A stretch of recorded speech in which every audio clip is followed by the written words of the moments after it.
I remember this fella, Bob Calloway, walked into my office about 2 years back with this big old grin on his face. Told me, "Doc, I eat cleaner than anyone I know. Spinach smoothies every morning, kale salads for lunch, seaweed soup my wife makes me every Sunday." He was proud of himself. And honestly, I would have been too. The man looked like he had it all figured out, but then he started noticing his legs swelling up like water balloons. Couldn't sleep through the night without hitting the bathroom 2-3 times. Figured it was just getting old. We all tell ourselves that, don't we? When Bob finally came to see me, I ran his blood work, and my heart sank. His kidney function had already dropped by 70%. And the thing that did it to him wasn't booze, wasn't junk food, wasn't some mystery illness. It was the vegetables he'd been eating religiously for years, thinking he was doing the right thing. My name is Dr. Noah Prescott. I've been a nephrologist for over 30 years now, practicing right here in the United States, and I've seen thousands of patients walk through my doors. What I'm about to share with you today is something most doctors don't take the time to explain in a 15-minute appointment. The truth is, after you hit 50, your body doesn't process food the same way it did when you were younger. Vegetables that were perfectly fine at 30 can become quietly destructive at 60. And if you don't know which ones to watch out for, you could be poisoning your kidneys every single day without realizing it. Now, before you panic and think I'm telling you to stop eating vegetables altogether, that's not what this is about. Not even close.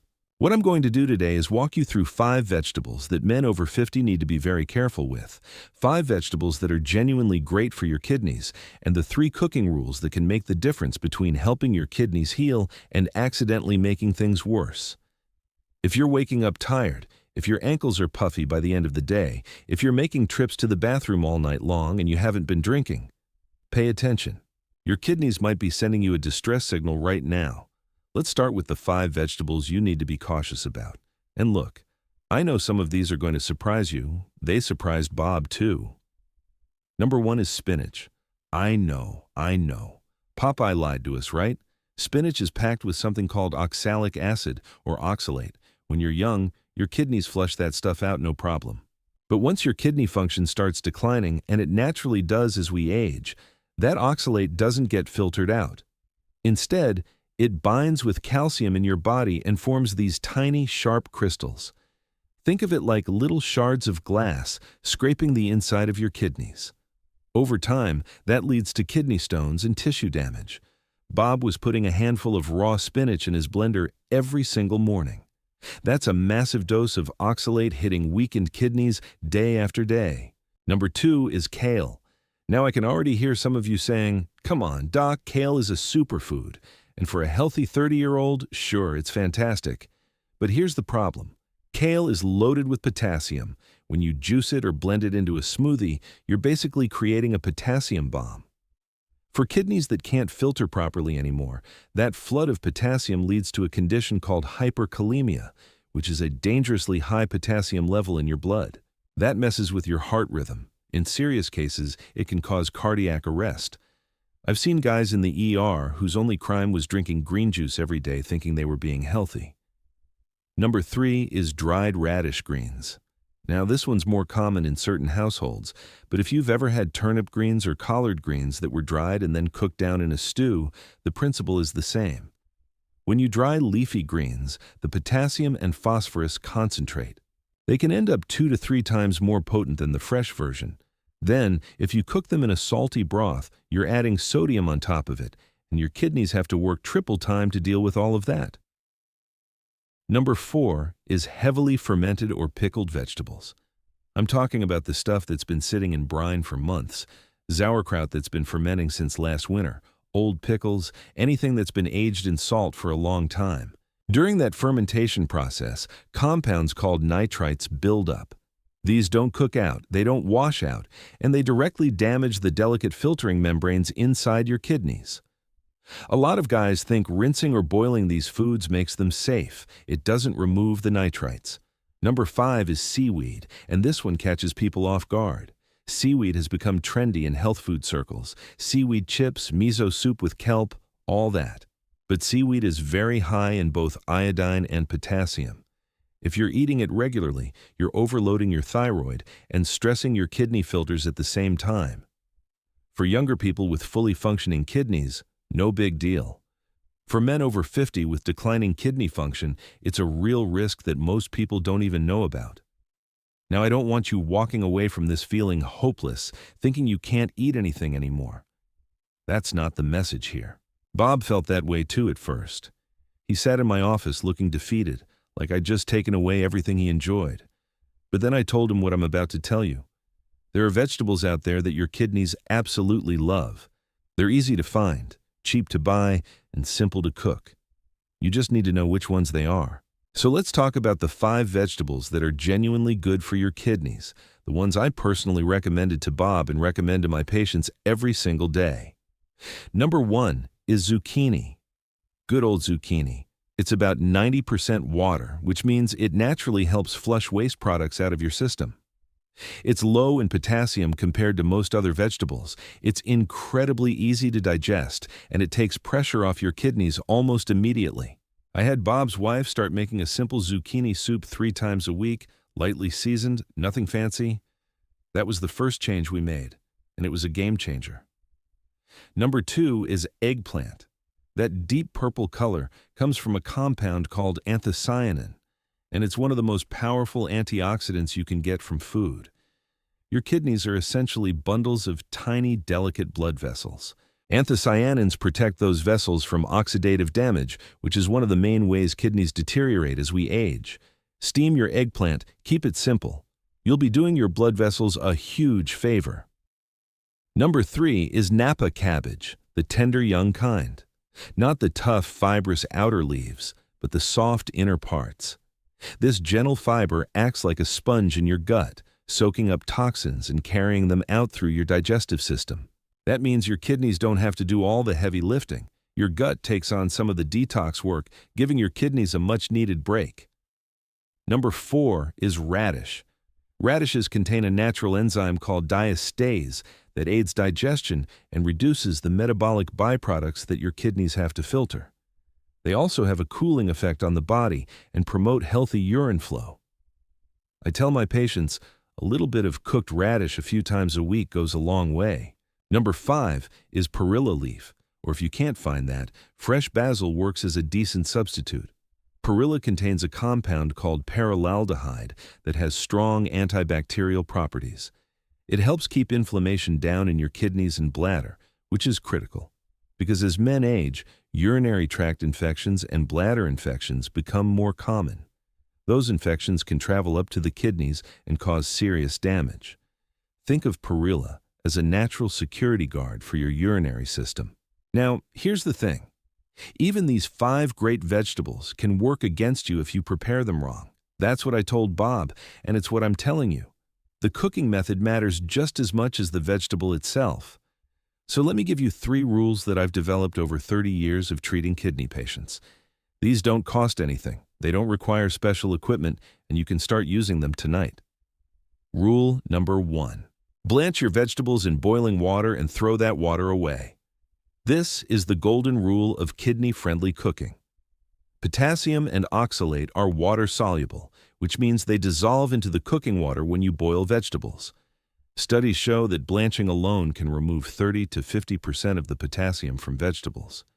But here's where people mess up. They save that cooking water to make soup or gravy, thinking the vitamins leached into it. For someone with weak kidneys, that water is concentrated waste. Dump it. Rinse the vegetables in cold water after blanching, and then you can add them to whatever dish you're making. This one simple step can dramatically reduce the burden on your kidneys. Rule number 2. Chew your food. Don't blend it. I cannot stress this enough. When you throw vegetables into a blender, you shatter the cell walls, and all the potassium that was locked inside comes rushing out at once. Then, because it's liquid, your body absorbs it incredibly fast. It's like opening a floodgate. Your kidneys get slammed with a tidal wave of potassium they can't handle. But when you chew your food properly, digestion happens gradually. The nutrients enter your bloodstream at a pace your kidneys can manage, so please, put the juicer away. Use your teeth. Chewing also triggers enzymes in your saliva that help with digestion, and it signals your brain that you're full so you don't overeat. Rule number 3. Eat your vegetables at lunch, not at dinner. Your kidneys are more active during the day and shift into rest mode at night. If you load up on water-rich, potassium-heavy vegetables at dinner, you're forcing your kidneys to work overtime when they should be resting. That's why you end up getting up to pee 3 times a night, and poor sleep raises your blood pressure, which further damages your kidneys. It's a vicious cycle. Have your big vegetable portions at lunch. Keep dinner light. If Bob learned one thing from me that changed his life the most, it was this. Within the first week of moving his vegetables to lunchtime, his nighttime bathroom trips dropped from 3 to 0. Now let me tell you what happened with Bob, because I think his story is going to give you hope. When I first put him on this plan, he was skeptical. His wife was skeptical too. They'd spent decades believing they were eating right, and now some doctor was telling them to change everything. But they trusted the process. Monday lunch was zucchini sautéed in a little olive oil with just a pinch of seasoning. Tuesday was steamed eggplant with garlic and a drizzle of sesame oil. Wednesday was blanched Napa cabbage in a light broth, eating mostly the solids, not the liquid. Thursday was slow-cooked radish stew. Friday was steamed perilla leaves used as wraps. Every vegetable was blanched first. Every meal was at lunch. Dinners were kept simple, maybe a small portion of rice with a tiny side of cooked greens, nothing heavy. I also fixed Bob's water intake. He'd been forcing himself to drink over half a gallon a day because he read online that flushing your system with water is good for you. For healthy kidneys, sure, but for compromised kidneys, that much water is like flooding a house with a broken sump pump. The water has nowhere to go. It pools in your blood vessels, raises your blood pressure, and makes the swelling worse. I told Bob to drink only when he's thirsty, just small sips, and to avoid drinking during meals. That alone reduced his leg swelling significantly within days. I also told him to get to bed by 10 o'clock and take a gentle 30-minute walk every evening instead of hitting the gym hard. Your kidneys are intimately connected to your blood pressure. Sleep deprivation constricts blood vessels and spikes blood pressure, which hammers those tiny kidney capillaries. A calm evening walk improves circulation without stressing the body. 3 weeks later, Bob came back to my office, and I could see the difference before I even looked at his chart. His face had color again. He walked in without that heavy shuffle. He told me, "Doc, my legs feel light for the first time in years. My socks aren't leaving marks anymore." His blood work confirmed it. His kidney numbers had stabilized. They weren't getting worse. 3 months later, his creatinine levels had actually come down into a safer range, and his potassium was completely normal. His wife grabbed my hand with tears in her eyes and said, "I feel like I got my husband back. Now I want to be straight with you about something because I owe you honesty."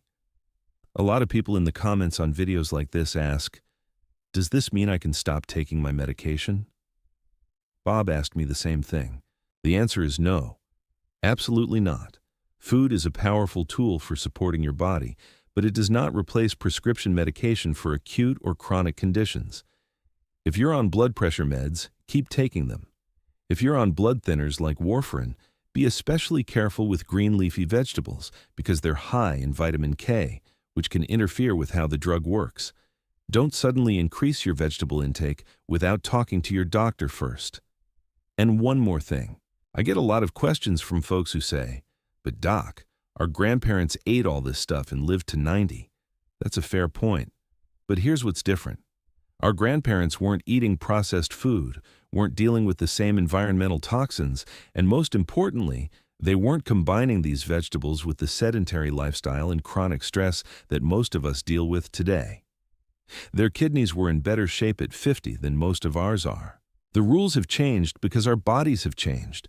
If you're at stage 3 or 4 chronic kidney disease and not on dialysis, the blanching and cooking methods I described today can genuinely help you. If you're already on dialysis, you need to be even more careful about water intake and portion sizes. Please work with your nephrologist to fine-tune everything to your specific situation. There's no one-size-fits-all answer when it comes to kidney health. What works for Bob might need adjustment for you. I also want to address the guys who feel overwhelmed right now. If you're sitting there thinking this is too much to remember, let me boil it down to the simplest version possible. Avoid spinach, kale, dried greens, old pickled vegetables, and seaweed. Embrace zucchini, eggplant, tender cabbage, radish, and perilla or basil. Blanch everything, throw away the water, chew don't blend, and eat your veggies at lunch. That's it. Tape that to your fridge if you need to. Bob's wife actually wrote it on an index card and stuck it right next to the stove. Your kidneys aren't asking for expensive supplements or miracle cures. They're asking for a simple, honest plate of food prepared the right way. And the beautiful thing is, you can start tonight. Pick up some zucchini and eggplant on your way home. Steam them, season them lightly, and sit down to a meal that your kidneys will thank you for. It doesn't take a dramatic overhaul. It takes one small decision, repeated every day for the rest of your life. That's how you protect what you've got. That's how you stay out of the dialysis chair, and that's how you wake up 10 years from now still feeling like yourself. I've been doing this for over 30 years, and if there's one thing I've learned, it's that the body wants to heal. You just have to stop getting in its way. Take care of yourselves, gentlemen, and if you found this helpful, share it with someone you care about. Sometimes one conversation about what's on your plate can change the whole trajectory of someone's health. I'm Dr. Noah Prescott, and I'm always in your corner. Stay well.